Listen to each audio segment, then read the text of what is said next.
Hello to all the Atlanta United fans. My name is Jurgen Damm, and you are watching Scarves and Spike, an Atlanta United podcast.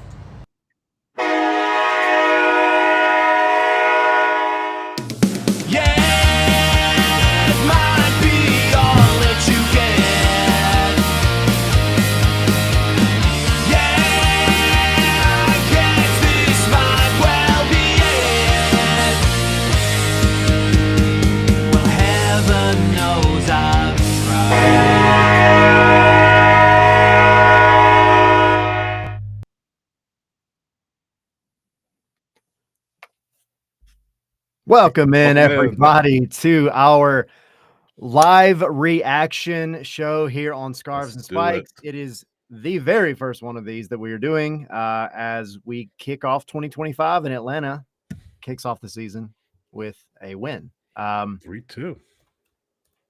We're diving into this. It's been a busy, just over 24 hours. About this time yesterday, Atlanta was finding an Edwin Mosquera goal for the game winner. Yes. And then everybody was celebrating. So, hold on. Carry on. San Diego just went up 2-0 on LA Galaxy. Look at that. And stoppage time. So they were looking like the better team. That match is over. Just ended. Well, 2 minutes left in stoppage time, but it looks like San Diego are going to win their inaugural match against the defending MLS Cup champions. Shout out to them. Terrific result on the first day of the season to wrap up the regular season, Tyler, or the first match day of the regular season, I should say. Yeah. I don't know who all has been kind of watching the game, who had a chance to pay attention to it. First of all, the Sunday night soccer kind of broadcast, I thought it was really well done. But San Diego, they look like the better team out there. And we knew that the Galaxy, we've been saying on MLS Monday for a while, but they're going to struggle in the beginning of the season. You're missing a lot of guys, and you're trying to fight your way through getting healthy again. And you're always going to have that trophy weight to carry going into the next season, but it's going to give San Diego some confidence because they just took out the reigning champs. So yeah, and we'll talk about it a little more tomorrow. But LA, obviously missing a lot of pieces in the attack, but end of the day, just defensively, I was just watching it earlier with my fiance here. Defensively, just very rough. So hopefully for them, they get that fixed. So we'll keep an eye on that. But San Diego looking like they are about to win their first ever match in MLS history. Do we want to tap Tommy in here? He is just joining us. Yeah, let's get from a secret location. Oh, maybe tilt your camera up there. There you go. Yeah. That didn't work. We got you. You're looking there you real... go. What's up? Live? You guys said we were at the Signia, and I'm here at the Signia waiting for you guys. You in the lobby? Is it not live? No, it's yesterday. Yeah. Of course. How's it going? Just got back from the Hawks game. We lost, but it was it was a very high scoring game. What was the final score? Yeah. I don't know. It was like 280 points in the game. It was ridiculous. The Hawks don't play defense, kind of like Atlanta United was lacking some defense yesterday. Little struggle. They won at least. At least they pulled it out.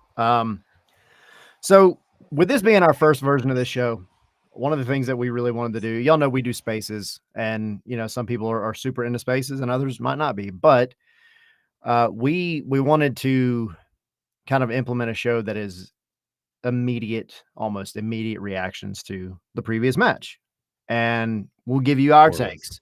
Y'all put your takes in the chat. We're gonna hit on y'all's takes a lot. It's gonna be a very interactive show. So drop your thoughts, drop your hot takes, drop your cold takes, drop whatever lukewarm takes you might have. Drop everything you're doing and watch. And like and subscribe too. Do that. I think we got to start right at the most important part of the whole thing was the tailgate, right? Yeah. Like the tailgate was hopping, right, for opening day. And like obviously that's like it's like 2 months of people like just waiting for games to get together and have a beer, because usually like during the off season, I think everybody just kind of sobers up and prepares themselves to like get ready for the next season. But the tailgate was so much fun. They're back in the lot by the Reverb. It was a fantastic time, and I think for all of us, I know Sydney, you couldn't make it. We joined you at the Signia, but we definitely appreciate all of you coming up to us and talking to us. We've talked to a lot of you on here and on Spaces and Twitter and all of that, but meeting a lot of you, whether it was there or it was at Signia later, we appreciate all of you that came by and say hi, and hopefully I come back to meet a lot of you. But I was running around and people were just introducing themselves to us, and it was amazing. And thank you to the Signia as well for having us, because that was super cool. With that, it was a full house. We had the ladies in pink. I saw them this morning. They looked a little hungover. But those ladies hard. knew how to party, and they tried to get free shots out of us, which I mean that wasn't going to happen. All they had to do was answer that question, right? Yeah. What was the question? I guess I missed that part. It was so I offered to buy a shot for first person. Well, raise your hand. First person that answered the question: who was the first person to score a goal inside Mercedes-Benz Stadium? And the answer, after I think we had 5 guesses before somebody Let got Tommy right. guess. Let Tommy guess. What do you think it is? Is it Jeff? Nope. LGP. Yep. LGP. The walking yellow card himself. Yeah. Maybe a little orange. Badass. Tommy, Omer says he sounds sick. Are you all right? Oh, it's just my sinuses going up in the plane, coming back down, like going in, like, and like I was a wuss yesterday, like after the game, absolutely a mess. Like after, like I was like, oh, going from 5 degrees to like 50 degrees is like going to be like summer to me, and it was not. Absolutely terrible. And like then I was yelling at the game, like I was screaming, and then like even at the tailgate, and then it was like I'm talking so loud to talk over the music that I came back to the hotel room. I had literally no voice. So it came back today. It's on its way back. Yeah. Yeah. And I got to go fly back to the 5-degree weather and snow tomorrow. Right. Well, are you going back to the Waffle House tonight? No, it was Pat. My kids are furious that we are not going to the Waffle House after. But like, you know how like that Waffle House over there is always busy after games. Yeah. So we were never going to make it. So I had to promise them next weekend we were going to go to the Waffle House in Ohio. Okay. There you go. What's your? I think there's still street fights at Waffle House in Ohio. So it's not just Atlanta that gets the exclusive Waffle House fights. No, but we'll get there. If you find a Waffle House, it could be in the middle of the mountains in North Carolina. There is and will be and has been some kind of street fight at it. There's certain areas where it's just bears fighting, right? It's just bears going to get their hash browns and just fight. But yeah, again, thank you to all of you for all of that, all the compliments, and this is the start, right? I mean, 1-0. This is great. We didn't start 1-0 last year. We obviously lost to Columbus, and then we went on a nice little home streak there. But I'll tell you, the offense looked good. This is the best it's looked in a long time, right? Miguel Almiron brings so much to it. Some guy tweeted me. I tweeted about we overpaid for Latte Lath, and like most people understood the sarcasm, right? Because MLS moves. I've been harassing them about it. They've been saying, he's like, oh, I think they overpaid for Almiron and them. Right. If you watch that game, right, you know that they did not overpay for those 2 players, right? Like that was great. Like this is what we remember, and this is what we said, right? And this is what everyone said. 2017, 2018, 2019. That's what we're looking for, and we got that. Right, we got the exciting offense. They looked, especially in the first half, they were dangerous the entire time. Counter, getting the ball back, moving forward, not passing back to Brad Guzan. Right, Ronnie Dollar? He kept saying, "Stop passing it backwards." We didn't see very much passing backwards. Like if you used to do a shot for every time they passed it backwards, you'd be dead. Like I think I would just been I would have been a little bit buzzed last night, but I would not have been on the floor, right? Like that was not the plan. Their plan was to entertain, right? And they entertained, and that was great. I'll shut up now. So Andrew's saying he loved the tifo. I really liked it too. Andrew, of course. I love the tifo. That's one of the Andrew's in the UK, right? I forget. There's another guy. I don't think so.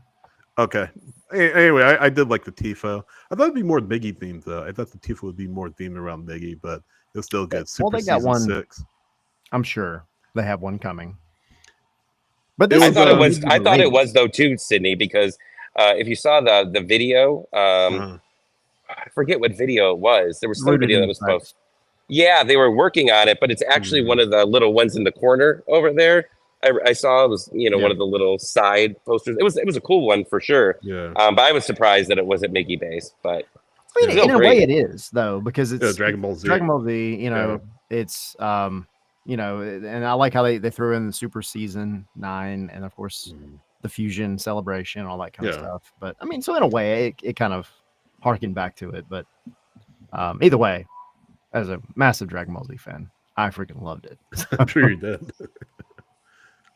Sonny was in the supporter section. He said the crowd was electric last night. So I don't know if Tyler, you saw it. I mean, up in the press box, Sonny, you may have seen it as well. But there are some people who are watching on Apple TV saying that the crowd was kind of too quiet. I didn't. I thought it was pretty vibrant throughout the night. About as when it got loud, right? As loud as it can get in that place. But sort of in the possession periods, I mean, it was about the same, I think, as it was for a normal game. So that's just my 2 cents. Tommy, you were in the stands. I mean, what did you feel? I mean, I was a few sections over from you guys, so I was still far from the. If you guys saw, I sent you the creepy pictures. I was creeping on you guys over there. Yeah, but we were far. It still sounded loud. I guess the three of us haven't. We saw the highlights, right? In the highlights, it sounded loud, but we didn't get to watch the game on TV, right? And I think that's been something which I think Apple TV has just historically been better than ESPN and Fox, right? Of miking up the supporter section as well. Yeah. So I think that's very important, right? Is to mic up that area. So I don't know. I don't know how the TV presentation was, but I thought it was extremely loud. And for all the goals, right? I mean, the place obviously got extremely loud there. It did get to that awkward Atlanta United silence in the last 20 minutes of that game, though, because everybody was having PTSD saying, oh no, are they going to lose this game? Right. Because it looked sloppy at the end. Right. They were just giving the ball right back to them. They were exhausted. Right. I mean, the entire team was beat, and I just kept looking over because we don't know what this new manager and how he handles subs. I'm not going back to watch New York FC and seeing how he's handling his subs. That's too hardcore for me. But I just kept looking over, going, sub. Come on, walk over. Anybody, come on down. This is getting tough to watch. And then 10 minutes of stoppage. Yeah. Right. I know, Oh gosh, ridiculous. What was that? Yeah, I was gonna see. Oh man, they got Taylor Swift going. I don't know if you guys can hear the music here, but Taylor Swift jamming out here. This is great. Yeah, good time. No, I think as far as the crowd from our perspective, I mean, yeah, it has its ups and downs, right? But I mean, that's any game. I think if there was one thing about the Benz that I could change, it would just be getting the casual fans up involved as much as possible. I think that's where some of your lull comes from. And it's not a problem because the place is still loud as crap. And yeah, when the goals happened, the place, the roof blew off, and Ronnie Dyla described it last night as he felt like he was at a rock concert. Yeah. But yeah, I mean, I think it's one of those where I feel like the crowd never had that moment to really feel like they could let loose because you're sitting on pins and needles, right? That one goal advantage doesn't feel good enough because fans have admittedly been involved over the past 3 or 4 years with some very, very late heartbreaks in that building and away from the building, but in that building too. So I think it almost felt a little bit reserved in a way, but I mean, it was still the best atmosphere you're going to find in this league by far. This is not taking anything away from yesterday. I think it'll be even better going forward too. Well, I have a thought on that. So it's 2025, right? So when this team was going and the entire stadium was going crazy, that was 6, 7 years ago. And a lot of those people have passed, like have not come back, right? They haven't died, but I was about to say, it's really dark. Oh my God. Nice choice of but words. like some of them didn't come back, but like you have a whole new generation of people, right? There's a lot of people that have never seen Miguel Almiron play, right? It's a lot of first timers that are coming into the stadium, so they don't know, right? So if you continue doing what you're supposed to at home, then continuously this stadium, because let's talk about it, 2019, people, you'd see the tweets and the Facebook messages. Why don't people sit down? I want to sit down and enjoy the game. No, you don't sit. You stand. You stand. And I think if this continues to happen, then you're going to start seeing, on the bathroom walls, do not sit or you're getting kicked out of the stadium, right? And I don't know. I think people know it. Right. Don't sit down. That might be misconstrued if you write in the stadium in the bathroom. Oh, yeah, if you see in the Falcons, yeah. One thing that was funny is during right at the end when Miguel Almiron, got subbed off. I guess I didn't hear. I asked a friend like why Tiare wasn't allowed to be on, and I guess like Miguel was taking too long to get off. Yeah. Was that the explanation? Yeah. Tiare's expressions, like he was just like. It's like me, like when I got to go to the bathroom and there's a long line and he's just like, I gotta go. Let me out. But man, he was getting furious with that rap. It was fun to watch. I felt so bad for Jamal Tiare, right? Because you had that happen. Miggy, and it does piss me off a little bit at the ref. I mean, like, as I understand the letter of the law, I do. But don't give me the letter of the law argument when nowhere in this world does anybody enforce the 6-second rule and stuff like that. That irritates me. And read the room. The guy just played his first match as an Atlanta United player with the star on the kit that he helped win. And he's jogging. It's not like he's walking. He's jogging off the field, clapping a little bit. And you make Atlanta go down a man for the last part of the match. Had a goal been scored, refs might not have made it out of there. Well, I'll say top of that, yeah. Then you had in the locker room, Jamal is there trying to get to his locker, and everybody's talking to Miggy. Jamal Tiare's locker is right next patiently to Miggy's, and we have been talking to Miggy for like 5-6 minutes. Yeah. And I look over. And Jamal is just sitting there with his towel, just waiting to get to his freaking locker. And I'm like, this guy's been waiting all night, Jamal now. I feel so bad for him. Do you remember who his locker neighbor was next to them before Miggy got here? I'm trying to visualize. He was on the other side of the room. He was on the opposite side of the locker room. Oh, yeah. I think over there he had maybe Cohen and I want to say Mosquera at one point was over in that area, but. Yeah, they go numerically, so yeah, I don't remember exactly where it was. Yeah, or who was next to him, but yeah, I felt bad for him. Yeah, he's just sitting there patiently, like waiting. Like that's how it is. Who are you waving at? Who's that? You're muted. I have no clue. I have no clue who's waving me. Ladies again. I will tell you, it was like 1 a.m. I came down to the lobby. I couldn't sleep last night, and I go into the lobby, and like right in front of the Signia, there's an Instagram model, and she's got her camera right, and she's just taking pictures in the front. I'm like, this is how they take these pictures? Is it 2 a.m? Like, are you staying here? Like, I had so many questions I wanted to ask her. Like, are you staying here? Like, or did you just walk in the front door, set your camera up, and start like modeling? Like, do you have an OnlyFans? Like, I didn't know what to ask her. There were just so many questions in my head, and I wasn't able to do it. That was not the question to ask. Well, I mean, in Tommy's head, those are questions that you want to ask. It's got to be careful. But I wasn't going to. Yeah. Well, So what? I guess. Because I feel like this was definitely a tale of two halves yesterday with the attack and the defense, and then first and second half. But who stood out to you, Sydney? I'll jump in with you first. Who stood out to you in all the right ways, and who maybe stood out in some wrong ways, if anybody?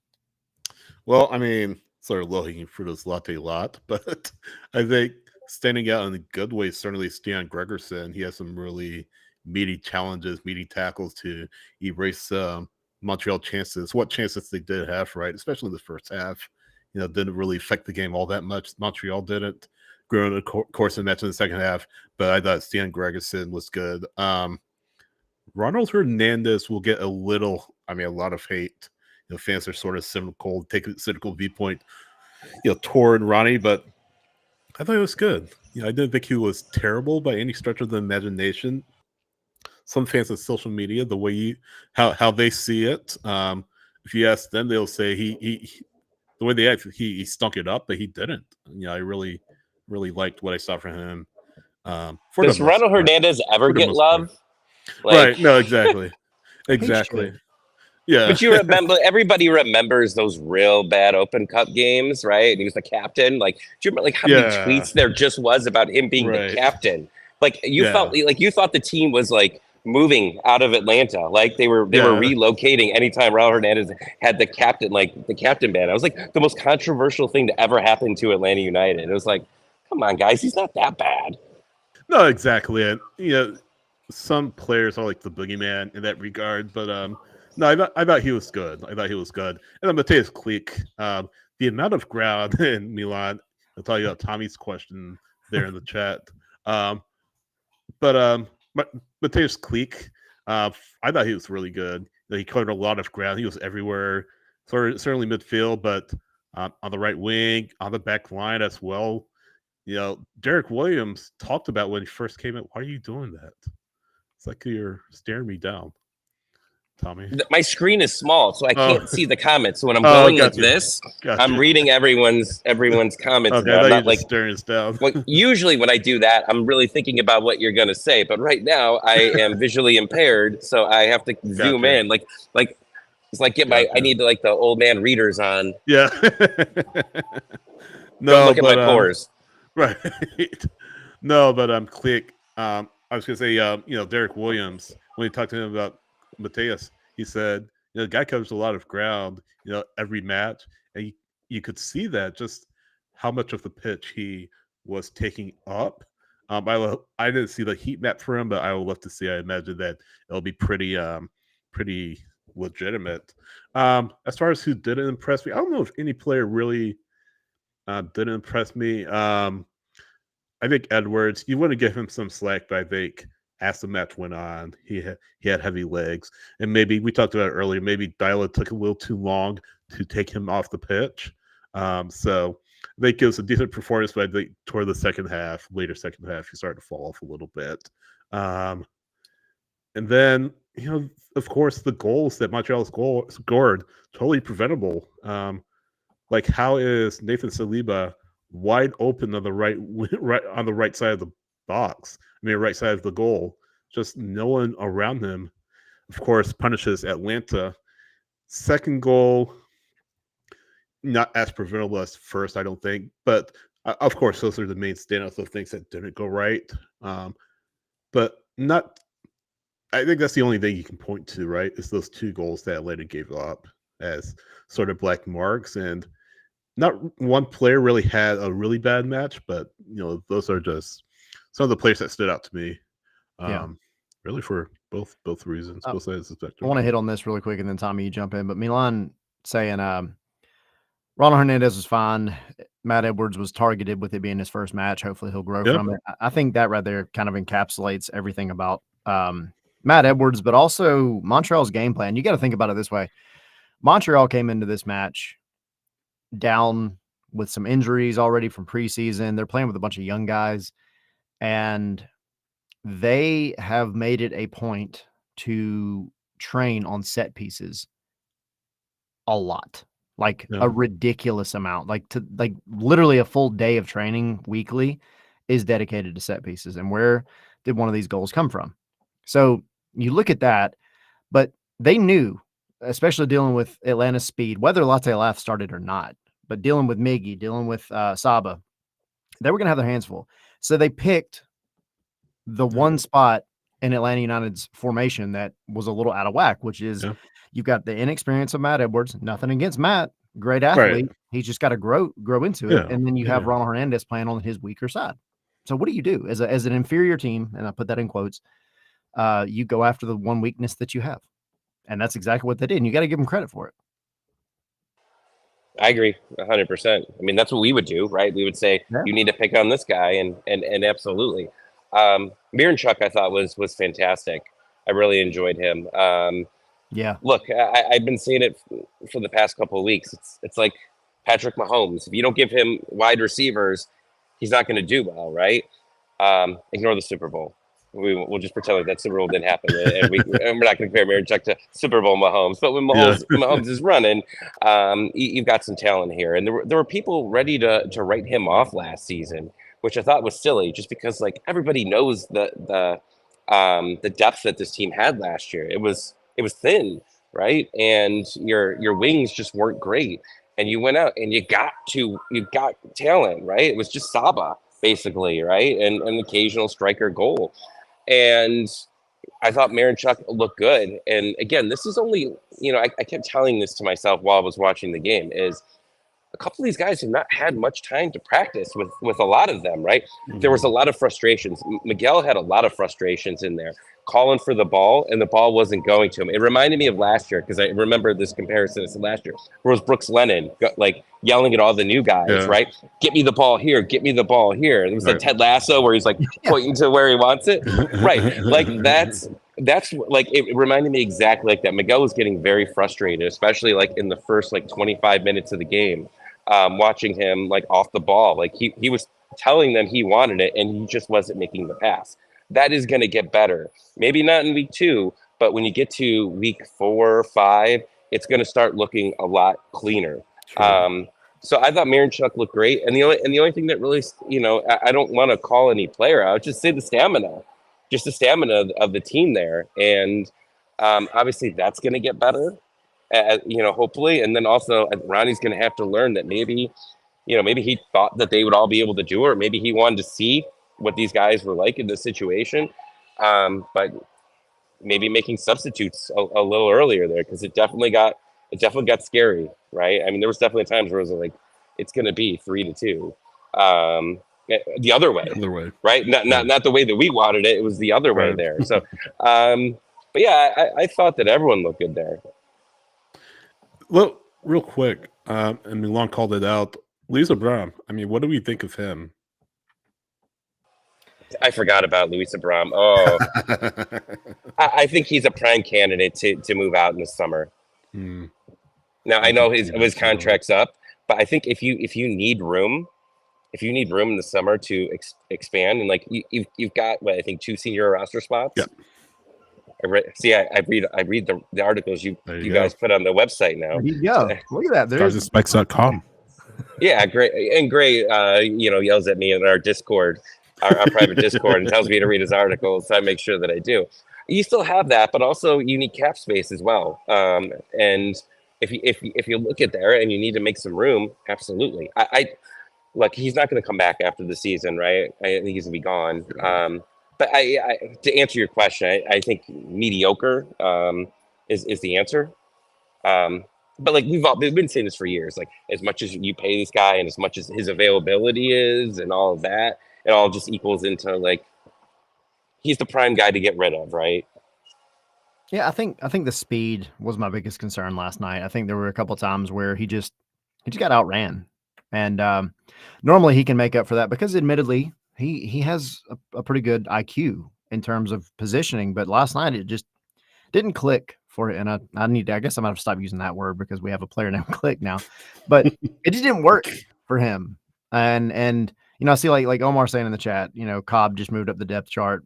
Big Daddy Land saying offense good, defense bad. It's the easy way to put it for sure. But I think it's hard to justify the amount of money that is being paid to this man with those kind of performances when you have a 19-year-old that's sitting there ready to freaking go. And well, 2 of them. Yeah, exactly. Morales certainly isn't as far along as what's up. Hello, hey guys. guests. Morales certainly isn't quite as far along as Cobb is, but with Cobb, with Morales waiting in the wings, like you said, Tyler and Tommy, Abram certainly is expendable and would surprise me if he finishes the season as a member of Atlanta United. Now that contract is massive, so that could prohibit maybe a move away in the league, unless you could kind of eat a little bit of his salary for the It's other a team, buyout. which you'll be doing for half a year. I don't know if you buy him out, I but mean, why not? you'll be Like, doing who it for else half do a you buy year then. out? Like, you don't like if you have the buyout and nobody wants to I mean, because it's only half a year, right? Like, he's only got a half a Yeah. year left there. Again, it's pro. I think and jump in if I'm wrong here. We need Gray in here. Maybe you guys know, but like obviously it's like prorated. I assume, right? If you trade him or cut him or whatever, so it's not like the full salary there. Sure. But still, if you get rid of him, it opens up a roster spot and it opens up some cap space. It'll be limited. It's not the full cap hit, but it still would help you if you need to bring in someone else. And correct me if I'm Mid-range wrong. camp player, yeah. And Sydney, you might know this off the top of your head, but I'm 99% sure he is still on an international spot as well. I'd be shocked if he wasn't. But the point of that is Atlanta needs international spots. Yeah. They have. God, I'm not trying to dog on Luis Abram, but like from a roster building standpoint, you have a guy who is taking up a slot, international slot. You have a guy who is getting paid a lot of money, admittedly. What the? Okay. Anyway, sorry, I have gestures going on. Yeah. He's getting paid a lot of money. And then he is, in some cases, will be a backup center back. And he's going to be out playing with Peru as your backup center back. And so then you're not doing the club any good in those situations either. So it's like you kind of get like the three strikes against him, and you can find somebody that's going to probably fit the team a little bit better there. With a better contract, with maybe more availability and things like that for less. So yeah, it feels like that's the one easy candidate if you're going to use your buyout this year. And super quick before you go, Tommy, on the green card situation, Chris Henderson said the other day that they're working on green cards for some of the near players. So I'd imagine Amador's involved in that conversation. Maybe Saba, who's been here. I can tell you, Saba. This is when I talked to Garth the other day. Saba is the closest. Saba's in closest. getting his green card, but they are working on a few more. Of course, now Stian has his. Jamal Tiare just got his, and there was one other. I think Slish got his. So yeah, he did. Cleek, I'm surprised he's still on an international slot, but I would imagine he's pretty close as well, since he's been in the league for a few years.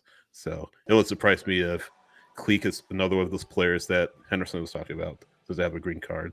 And Tiger Turner saying in the chat, it's not difficult to acquire international spots as it is. So yeah, maybe not a huge thing to worry about in the grand scheme of things, but it's good to know that some of your current players could be close to green cards. Yeah, and yeah, like Tiger's saying, you can trade some GAM for an international slot, but if you also are already thinking about moving on from a player, that's just kind of an extra thing that you get back when you move on from him. So, and yes, Omar Tiare did get his, I think a couple weeks ago. Yeah. For a long time, we always used to say Atlanta United used to play chess, right? I mean, you always would see right before the season, all these players are getting their green cards. Like, oh, how do they get in this so quickly, right? Like, and it kind of disappeared for a while, right? We started going to playing check. We started to play Candyland. Something really quick. I've been waiting to say it. And this ties into what, and I'm not trying to interrupt you, just to interrupt you, I promise. Big Data Land said, which one of y'all was walking around the supporters tailgate yesterday? Me, Tommy, Henry, Sydney made it over to the Signia. He was over at the Signia early. Why didn't William start? He had like a slight injury. They were just being careful with him.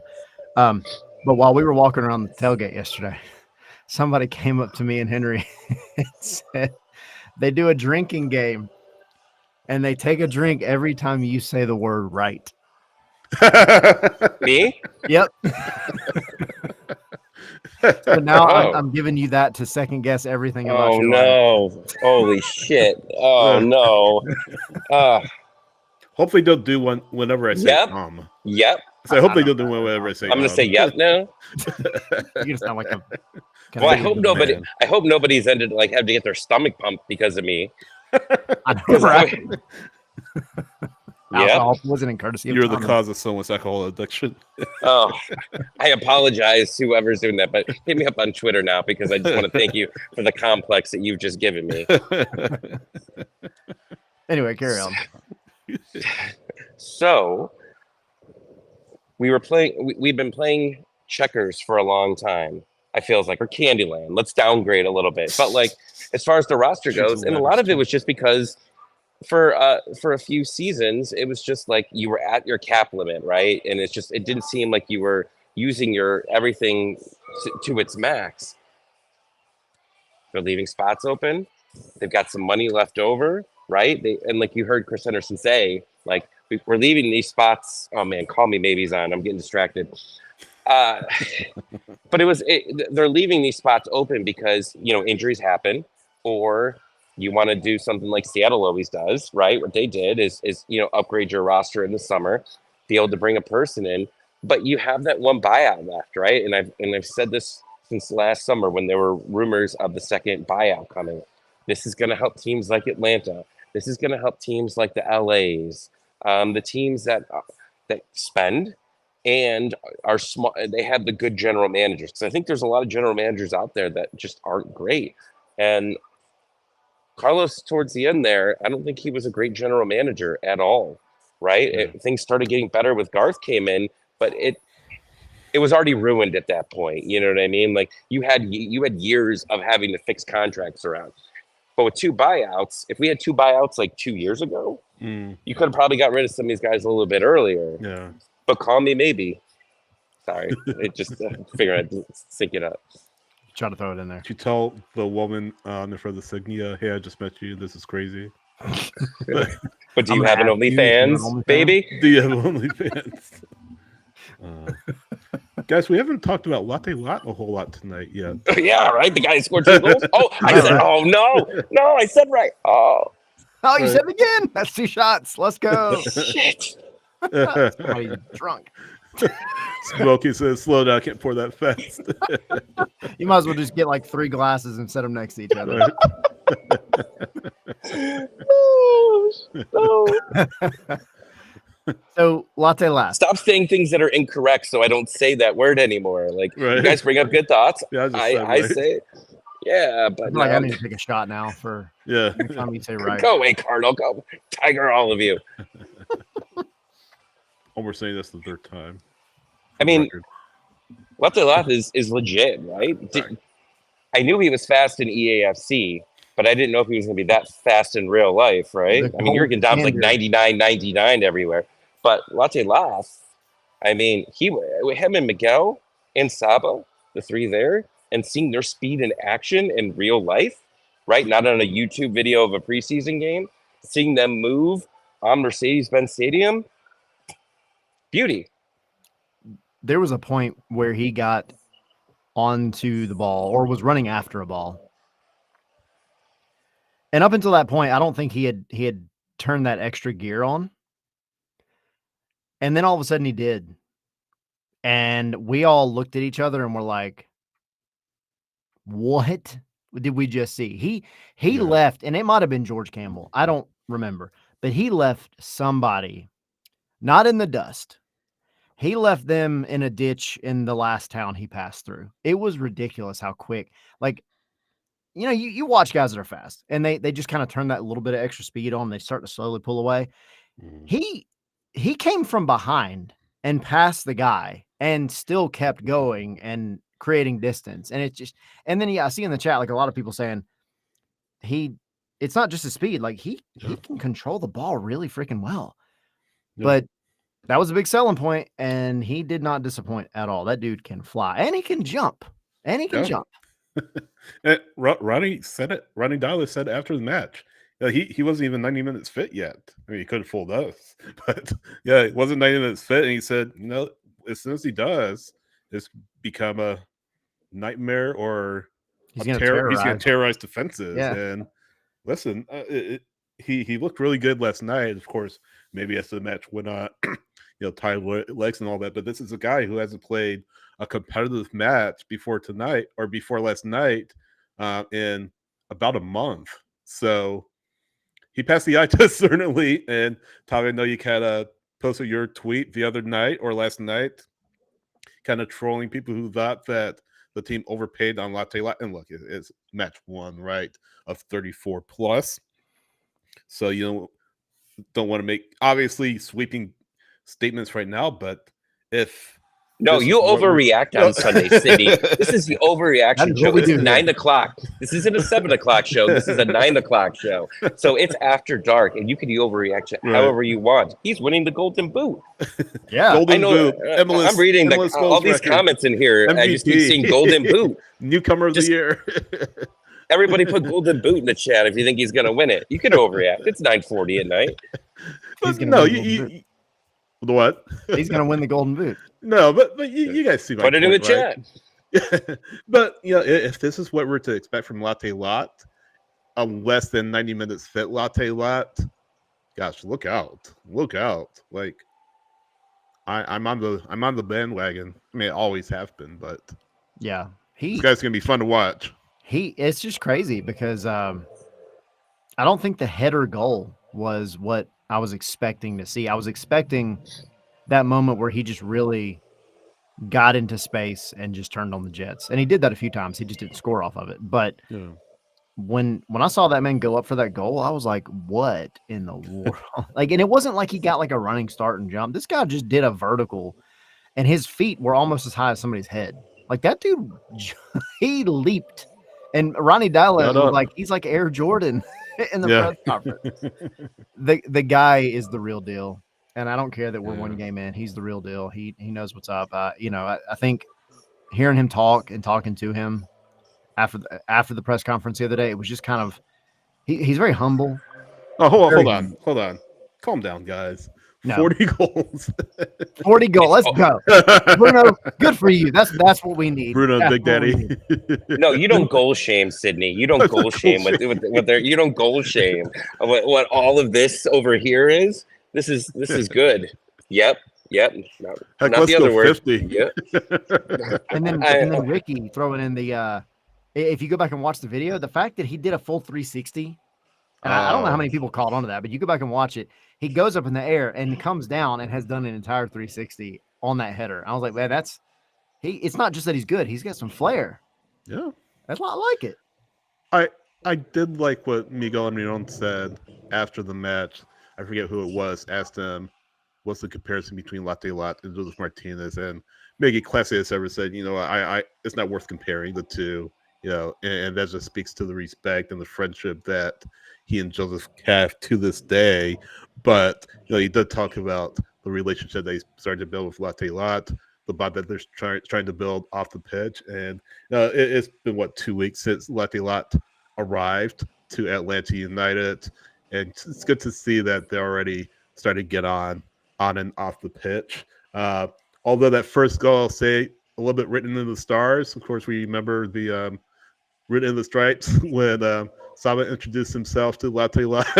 Yeah, when Latte Lath arrived at IMG, so it was coming. It was coming based on that. I'm really looking forward to seeing that duo go at it.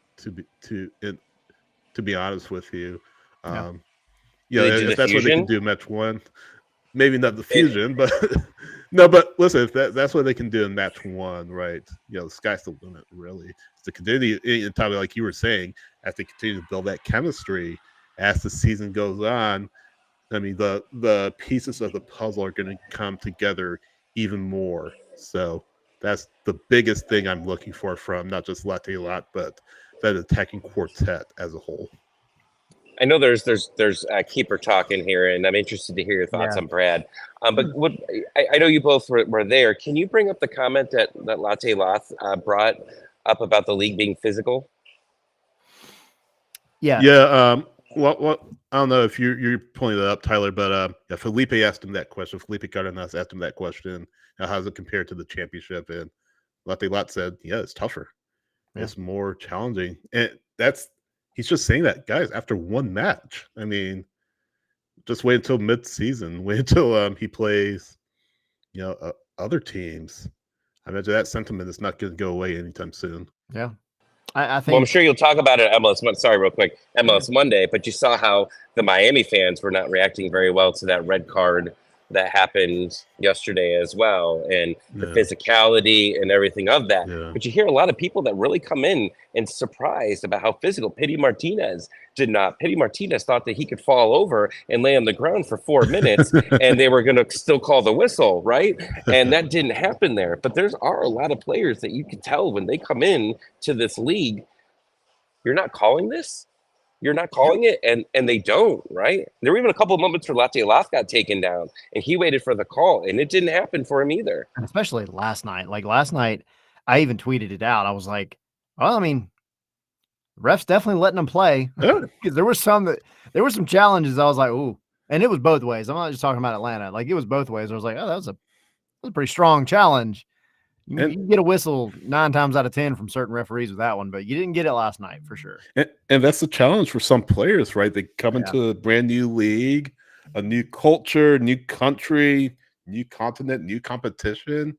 More than that, it's just the physicality of MLS and the parity of MLS. It's not like England where you can have a Liverpool team that spend like $100 million in the transfer window. That's an arbitrary number, but it's not like a Liverpool or a Man City that can, just buy players, for lack of a better term, and put themselves at the top of the league, or Bayern Munich in the Bundesliga, PSG league, things like that. It's a very it's a very parity league. It takes 1 or 2 transfer windows to get yourself into a good position, and that's what we've talked about with Atlanta United, right? These players that they've brought in can elevate this team, but if Latte Lath can stand up to the physicality, and Colonel, yes, I know I said right. If Latte Lath can stand up to the physicality, yeah, exactly. We saw it affect Gigi when he was here with Atlanta United, but if Latte Lath can stand up to it, he'll become all the better striker. Yeah. Word. And real quick, Colonel saying the schedule of the championship is brutal, and he's a Swansea City supporter, so yeah, he is well versed in the championship. Not wrong. Yeah. Very long season. I think it is definitely a real thing that leagues the world over, especially the players that play in them, still have a 10-year-old view of Major League Soccer. And Major League Soccer is not what it was 10 years ago. So when you go and you look at over 5 years ago, I mean, yeah, but I mean, look at like Higuain came in a couple of years ago and he's like, "This is not what I was expecting. I thought I could smoke a cigarette, go play. Can't do that." And then you guys like, Latte Lath comes in and he's like, "This is way more physical than I expected." But he also, and like Smokey is saying, he did say the other day how MLS backlines played way higher than he's used to, and that excites him because he gets to run in behind these guys. So there's like, it's good that he's seeing things that are different about the leagues that he can exploit and take advantage of. But yeah, I mean, it's exciting that you've got a guy that wants to adapt his game slightly to just to be better. And anyway, Omar wants us to talk about goalkeepers, so let's talk about goalkeepers. And there was he might have made the comment earlier, I think, as well, about Josh Cohen seeing some time. And Omar, if that was you, it's not going to be until Leagues Cup unless there's an injury, right? It's going to be Brad's time. I mean, unless Ronnie handles things a little bit differently and wants to give the guy some rest, I don't think you see him until Leagues Cup. And then that who knows how that's handled. It still might be Brad Guzan during that as well. I mean, that's a tournament. Like, that's one of the sad things about the U.S. Open Cup, right? Being able to be in multiple competitions, because you do get that time to let some other players play. So unfortunately, I don't see Josh Cohen playing anytime soon. But I'll let you guys jump in on your thoughts about Brad Guzan. But I don't have too much to complain about with him at all. I thought he actually made a couple big saves. From at least my point of view, there was a couple ones that kept them in the game. Yeah. I mean, that's kind of how I felt as well. And I know Omar, and I can't get back to it in the back scroll at this point. But he's kind of referring to Brad needed to be a little more commanding in his box. And I don't know. I mean, I didn't really see anything that stood out to me as him just losing control of the box. I mean, he definitely did have a couple of saves that were game savers, but that's a really tough thing to put on just the goalkeeper, because maybe the second goal, I could see there being an argument there. I'm not going to put it on Brad, but the first goal, that is your back line. That's your defenders. So anyway. Oh, you're Sorry muted. if I'm making an angry face. I was trying to voice message my kids to see where they're running around the hotel, and I accidentally texted my wife's entire family. So it said, "Where are you, kids?" And it went out to 35 people. So I'm You about have to get a blown up. family group chat of 35 people? No, my family is Oh. like 6 people total. Her family, though, is like everybody were bunnies and everybody had children. So But you're that's in how a they chat are. with all of them? Unfortunately, it only happens like around Easter and Christmas where things get crazy in it. But I Sydney, just accidentally texted them all. say right like 13 times. This man needs like multiple shots. Right.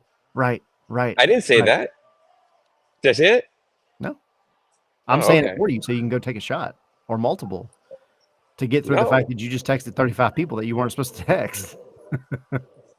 All right, if I go off, I don't know what happens when I minimize this. If I disappear for a minute, I'll be right back. I got 30% power back, so we gotta move to the keeper You're stuff good. here. But yeah, Sydney, I think you're muted, by the way. I'm muted? No, you're good. Sydney's muted.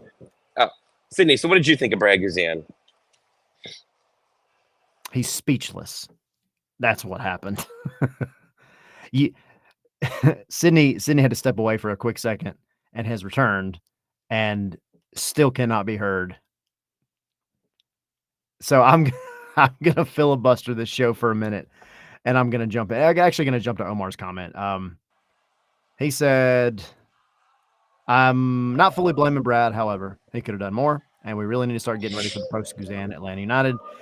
Really not a fun time if Guzan is not between the sticks." And that's where you bring in the Josh Cohen and Jaden Hibbert argument. Because I've seen some people say that they just don't think that Josh Cohen is the guy. And I think it's hard to make that determination at this point, because I kind of said it on Spaces last night, but he is a guy that he's got the raw talent, but a goalkeeper has to have consistent time. Yeah. And getting spot minutes, Open Cup minutes, things like that is not a good way to test a goalkeeper. So yes, off the rails Sunday, Milan, Big Daddy for sure. Like Can everyone hear me? But you're back, Sydney. I hear you. You're back. Yeah, I don't know what happened. Look at that. I filibustered successfully. Goofed up. Good job. I was going to. We already got done with Brad Guzan. Now we're going to talk about I'm just kidding. Go ahead. No. Guzan, I mean, he wasn't perfect, but he was good. Tyler said several really key saves to keep Atlanta in it. First goal, absolutely not his fault. Just a breakdown defense, and I'll also go back and check the film. The team will, I'm sure, will be checking the film to see what the heck happened there. But if he's at least half of what he was during the playoffs last year, this team will be really good. And like Ronnie Dada said it, he said in the past he rather win a match 4-3 than 1-0 or something like that. So I feel like with his teams, there's been a tendency to, things getting a little wild, so to speak. So I think the defense, will be improved from what it was last year, certainly last couple of years.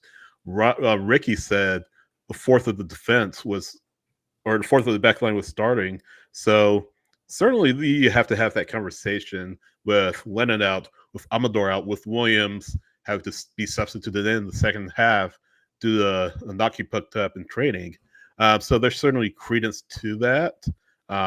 So hopefully Williams is healthy. I'm sure he'll be back on Saturday against Charlotte. I'm sure we'll talk about that. We will talk about that on Wednesday. So he'll be back against Charlotte, I'm sure. Amador's jury's still out. Dyla said he'll return to training hopefully this week.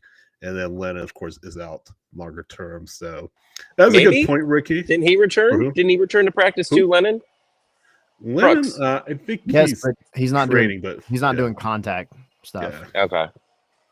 He's I really want him back. Was, but not, yeah. I think you're looking at least a month before he's actually back. Yeah. But when you have Sleesh and you have Click and you have your defenders back, this should be a team that should, on paper, should be one of the teams in the East that allow the least amount of goals, in my opinion. I know you play a little bit more aggressively offensively, and that's gonna cause some issues there. But I think you have a lot of talent, right? On the roster there, that you should be able to score a lot of goals, and you should be able to prevent them and stop making some of these, silly mistakes that you have, right? Like you said, that they're all preventable there. But as this team grows together, hopefully you see by the second half of the year that this team is winning games 3-0. They're winning games 3-1. Put a little Frank de Boer in you. Don't go full de Boer, but you go a little Frank de Boer on the part of second half of 2019 de Boer. You never go full Frank de Boer. You don't go full because those 1-0 games were sometimes real difficult to watch. When I say that, staying awake. Yeah, right. But you had trouble staying awake during some of those games. But you have the talent on offense, and you got the guys with speed to be able to come back and help, right? Like it's going to be a team effort on defense when you're playing this aggressive type of ball.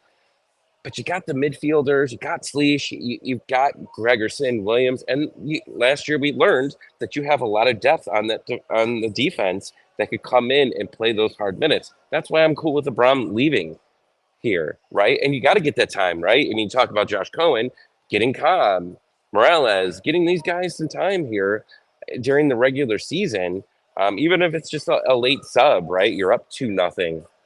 And you want to bring them in and show them that they could close the game out.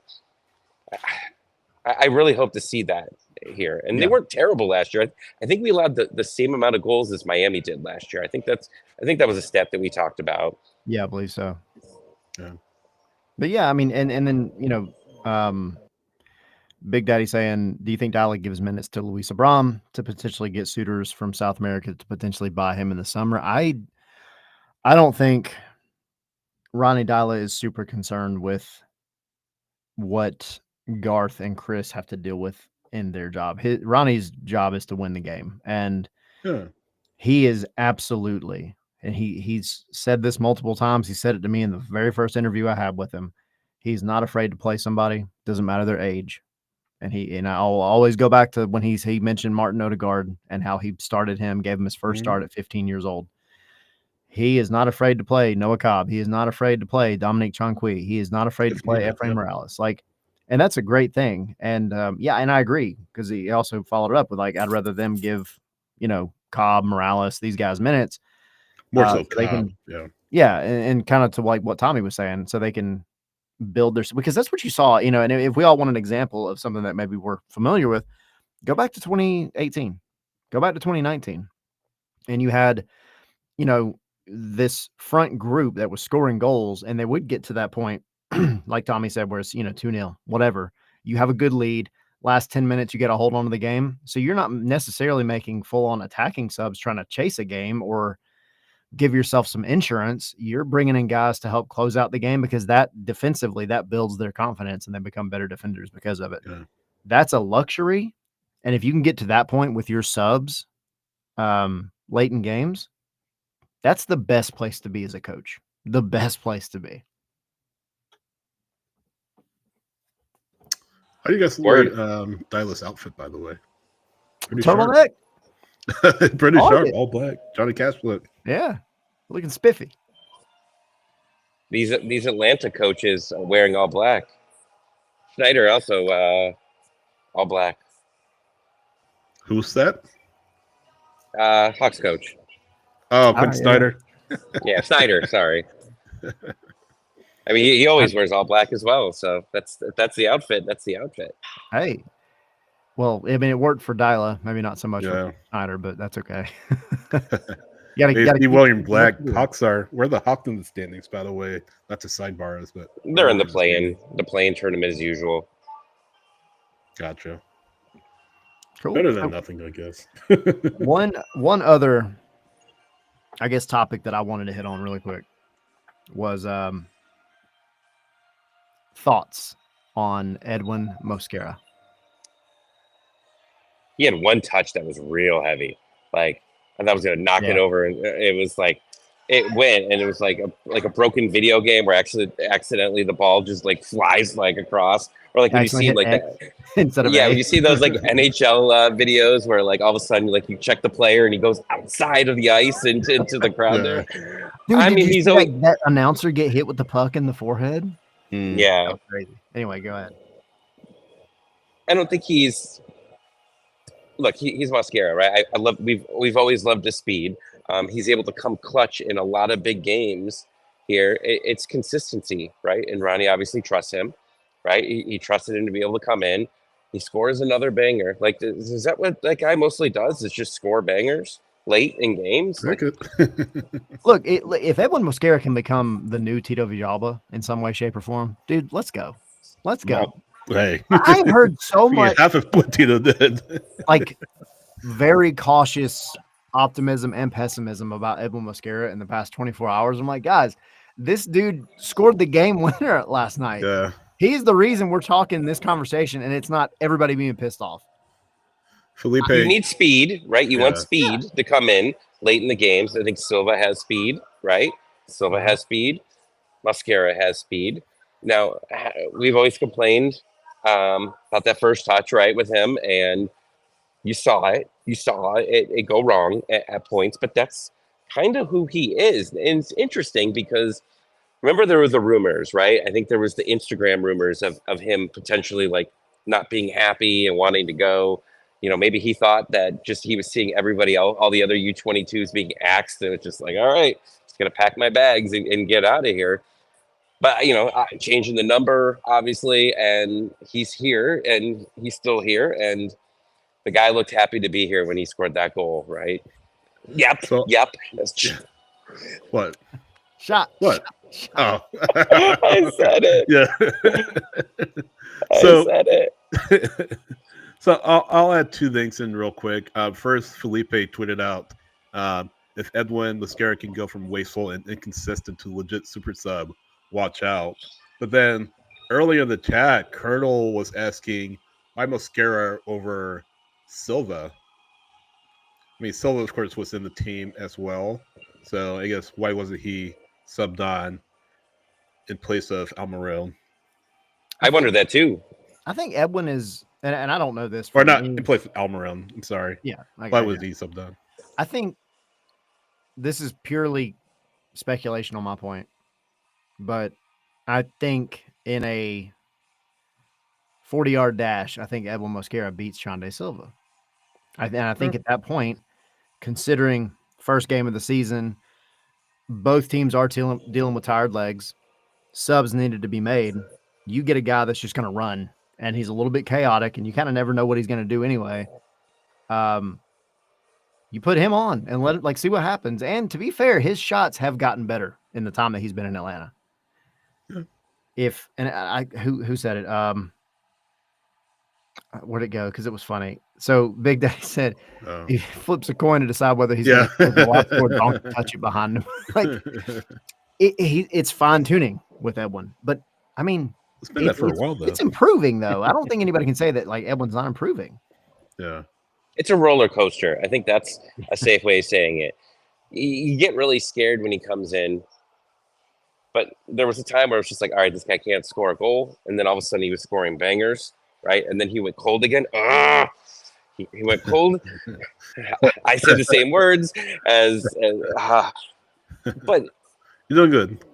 if it can work, right? And but it will get better with him. But the question is why? Well, when you have a coach that you know for a long time and who his favorites are, right? There's favorites and then there's Pineda Island. There's those two different ones. Favorites, Pineda Island. Which one are you going to be on? There's no middle. There's a favorite or Pineda Island. You have a new manager that comes in, and obviously it's what's happening on the practice, right? What's happening during practice. Who does Ronnie see and say, this guy impresses me, right? There's no favorites when someone comes in. That's why it's interesting to see the first few lineups, right? That's why it's interesting to see how they handle the subs. You don't know what to expect as the season. I'm going to write it on my hand. I'm sorry. You're going to have a complex. My bad. Back then, when we started this, I think we talked about this on the Ask Me Anything. It was us. And whenever I used to say, I used to pinch myself. And it helped me get better. Now I got to do this for that. I'm going to have little marks all over my leg. People are going to think Tina beats me. Negative reinforcement over here. Why do you got all these marks on your leg? Right? I don't know.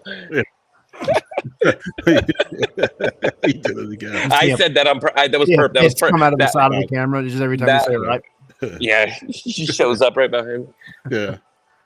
But we are going to learn a lot about this team. We're going to learn what Ronnie's seeing, right, at the training ground. I said that on purpose this time. This next month is going to be so interesting for us. It's going to be interesting on whatever this show is called on Sundays to come in here and talk about what we just learned about the coaching style of this entire new group, how they handle the subs, all of this. And that's what makes this exciting, right? Right.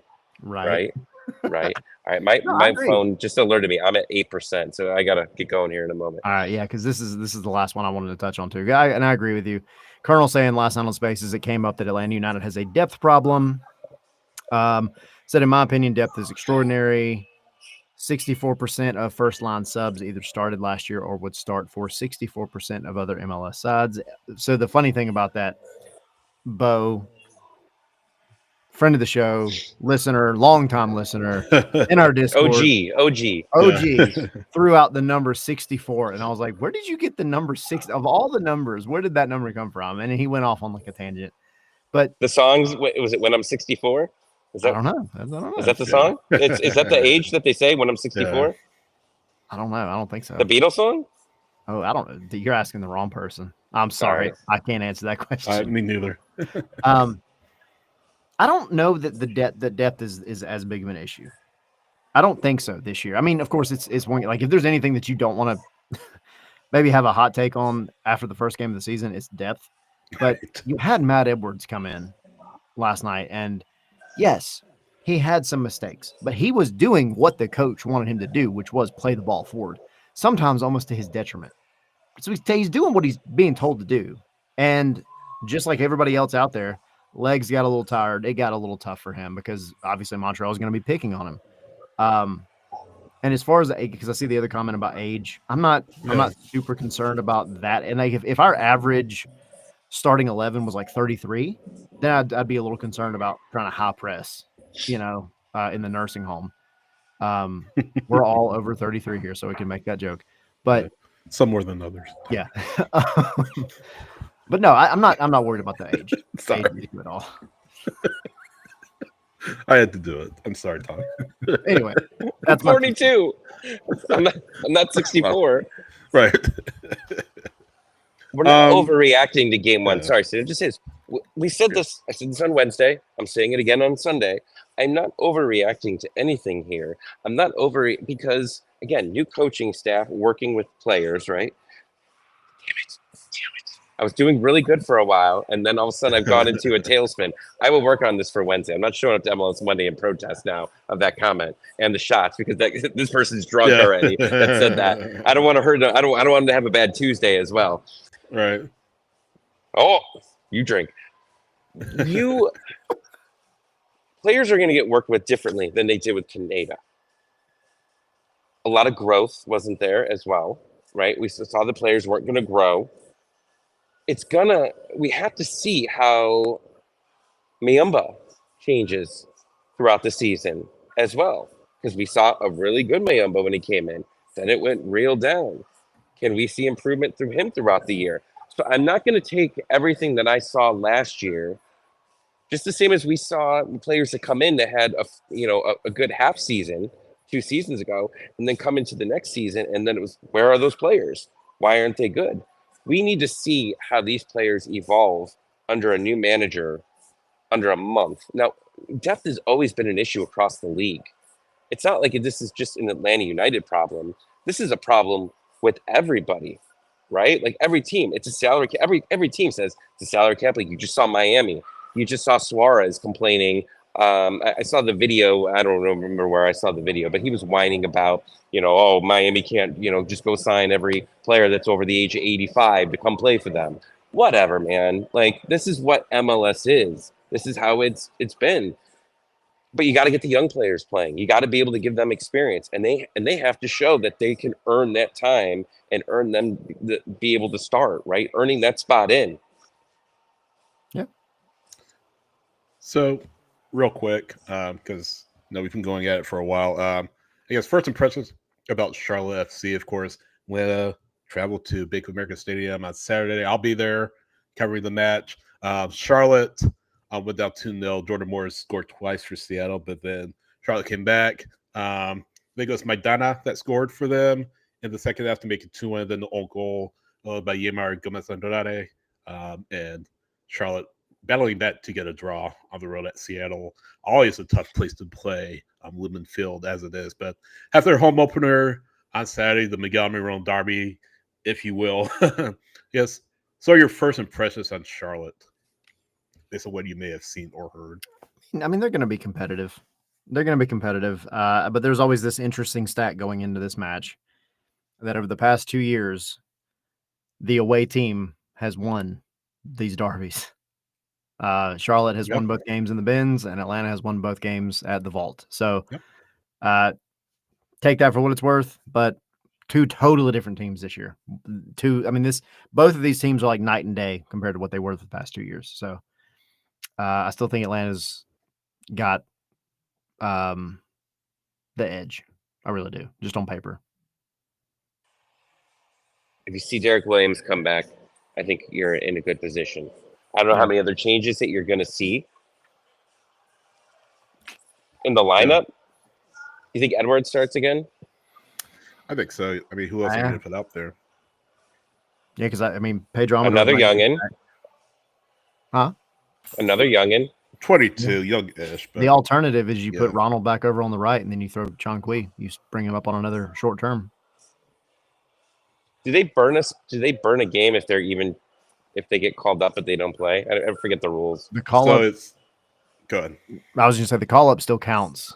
But you have a certain amount of call ups, and out of those call ups, you can only play in a certain amount of games. Twice. Yeah, twice. 2 times. So. Obviously, you don't want to burn through those. In the call first up is burned, few but the weeks. playing is not. Right. I could say right for that one. Yep. No, you're good. That's fine. Like that's fine. Edwards has got to play. Just like someone like Omar said, Josh Cohen needs time. Edwards needs time. Put him in there. Let him sync up here. Obviously, there's nerves as well. Like you hear about players coming into Mercedes-Benz Stadium and getting nervous because that's their first game playing. Look at the Halo board, 60,000 fans, all of that. Do you think it's not, the players that play for us get extremely nervous about that situation as well? I think it might actually be easier for the young players to go on the road and not have that nervousness, right, of them going in there. I'm excited. I hope that it stays exactly the same that it was, except Williams. I think if Williams is great, put him there. I didn't get to watch, obviously, any of the Charlotte game. I'll watch the highlights later. No. But Atlanta needs to win games on the road. They got better at the end of the season. We'll see how they treat an away game differently than a home game. But I expect them to be the attackers. Attack, beat that, attack Charlotte. He didn't have a lot of offense last time he played Charlotte. Yeah. And Fortune scored it was Charlotte, right, where he scored that amazing goal. Yeah, I think it was where there was the 1-0 game. He kind of slid that one low, little daisy cutter shot. Amran's going to score. Think so? Yeah. Real quick, I'll Screw your add- rights. Screw Yeah. your rights. Right. Right. No, I meant the rights to the player on that one. I meant the rights to the player on that one. Sure you Got did. you. Yeah. If I'm talking about Almiron and Charlotte, it's the rights. It's the rights I got battle you. of. I know, but I mean, we had to do a little bit of. City just wants to do another shot of water. That's all he was. He was like, gotta bring the water down. Let me add this real quick on Charlotte. Wilfred Zaha was expected to make his first appearance with Charlotte yesterday. Club announced apparently an hour before that he was in England attending to the birth of his child. So that caused a little controversy in some circles, but expecting him, I think, to be there for Charlotte on Saturday. I think just the way it went about, I think Charlotte kind of dropped it right before the They match. didn't warn. Oh, they hey, by didn't the way, warn the fans. I think that's what happened, and some people are a little bit put off, but We got to go Could be watch playing Charlotte's podcast and Overreaction Sunday for them and see how they're freaking out. yeah. That is it. I think it's just that's a communication, maybe flub. I mean, but it's also hard because you don't want to put it like somebody's personal business out there with their kid. But at the same time, it's like, I don't know. Maybe we could have.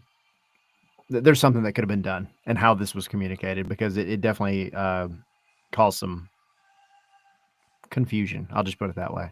Well, you don't give the other team an advantage, though. Can you still see me? Yeah. Yeah, we see you. Okay, the little preview camera, it's all black now, so Say, you don't even see me. No, we got you. Yeah, I'm not John Cena.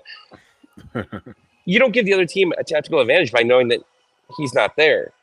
I understand that the fans are upset that they don't get to see him play, but you don't let that.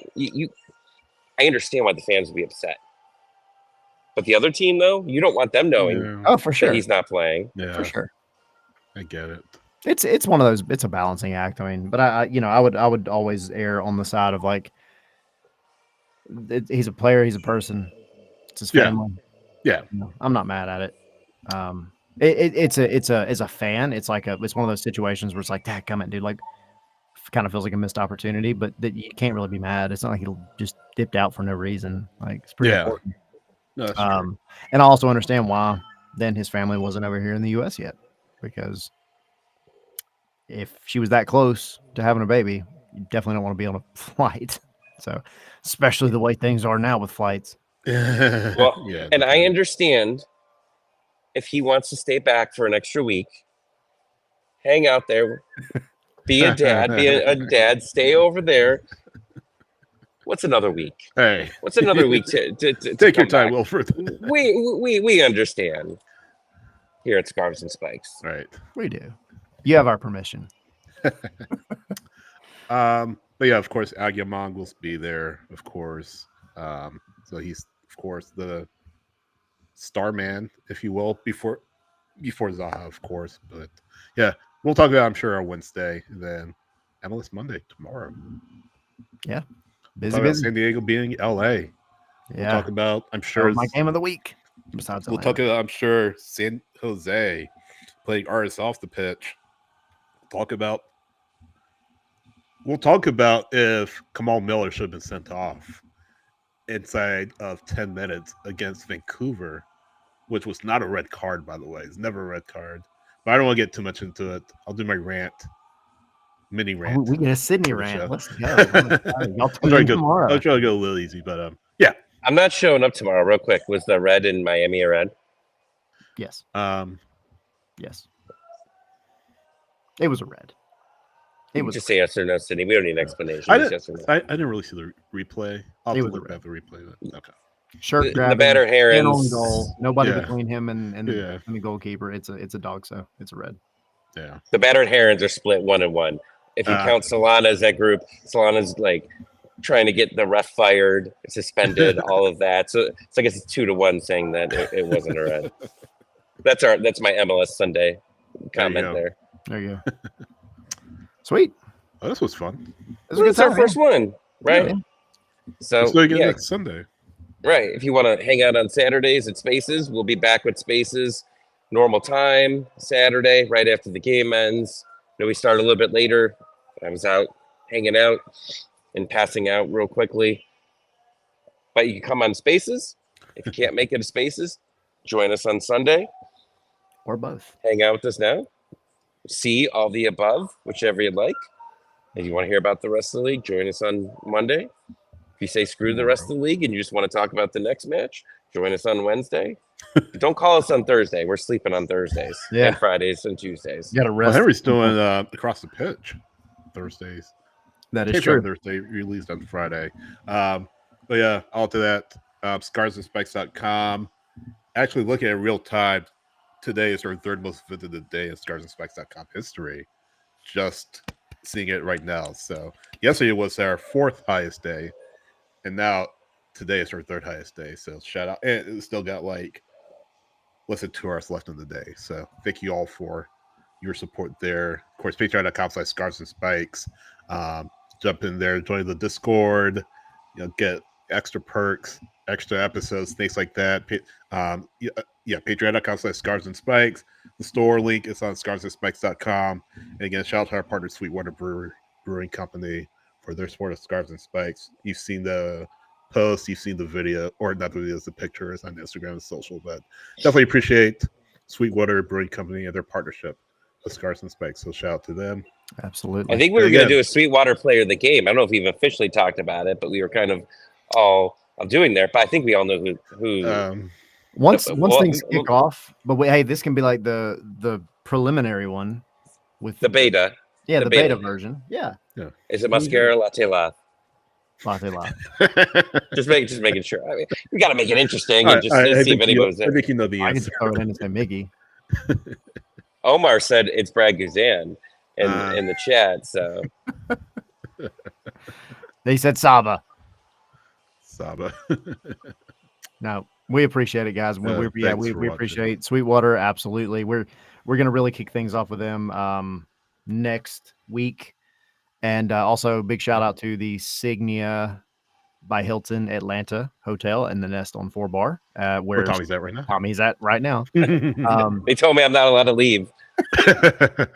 Great host. Hotel The California. live show was absolutely amazing yesterday. Thank you to everybody that came out, watched online. Everything. It was just a fun time. And we will be doing another one for the home match against Miami. That'll be the next one. So y'all be sure to catch us at that one as well. Thanks, And everyone. our first watch along on last thing. Our first watch along on Patreon will be the Cincinnati. I will come in live in Cincinnati. Just got my tickets for that game. So I'll give you a live perspective of how we're winning 3-0. Like a terrible international break game. Yeah. It's always everyone you What go could to go is wrong? always an Yeah, I international know. break game. Is it going to be Star Wars night or is it Lord of the Rings night? Marvel night. Why can't it be Mighty Ducks trilogy night somewhere when I go? It's Goosebumps night. Oh, That's Columbus. yeah. Oh, it's in Columbus. Duh. Of course it is. All right. It's Thanks, been real. everyone. Yeah, we appreciate it. Appreciate your time on a Sunday night. They brought it. We didn't know if you guys were going to show up at 9:00 at night. I know. And it was more. Now we have to go to bed. You have to be responsible. Yeah. Whatever. Or Yeah. if you're that one individual, I'm so sorry for your liver right now. Yeah. Thanks to Tommy. Yeah. Tweet me if you're that person. Tweet me Call him whatever you want. Tag me on here. Whatever you want. Just I need to know who gave me the complex. I need to look you in the eyes eventually at some point and say thank you for this. I have to go tell my family now about this. Oh, we can play the drinking game live for that watch along. That would be fun. Oh. You Scary. know, Fun. Because you're going to come in from Cincinnati and you're just going to be talking normal. And we're all going to be ready. Right. We're all going to be ready. Like shots are going to be poured and it's just going to be like, all right, how long does it take? I'm not trying to give you a complex. I'm so sorry. Yeah. thanks, friends. You're welcome. We love you. All right. Thanks, Cue the everyone. music. We've messed with Tommy enough. I'm out of thoughts. I'm out of voice. I'm out of everything. This has been a long weekend. It really has. It's been fun though. It's been a good time. The 300 section was really hopping last night for sure. Somebody above us was trying to get the wave going. Let's start the wave. I saw that and I was so angry. I was so angry.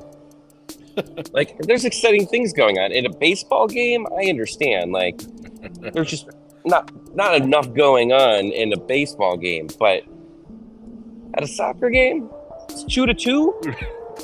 At that point, I'm nervous. I'm not doing the wave. I refuse. I will not do the wave at a soccer game. Anti-wave at a soccer I agree. game. If we're winning 7-1, 6-1, sure, I'll do the wave. I'll take my shirt off for it.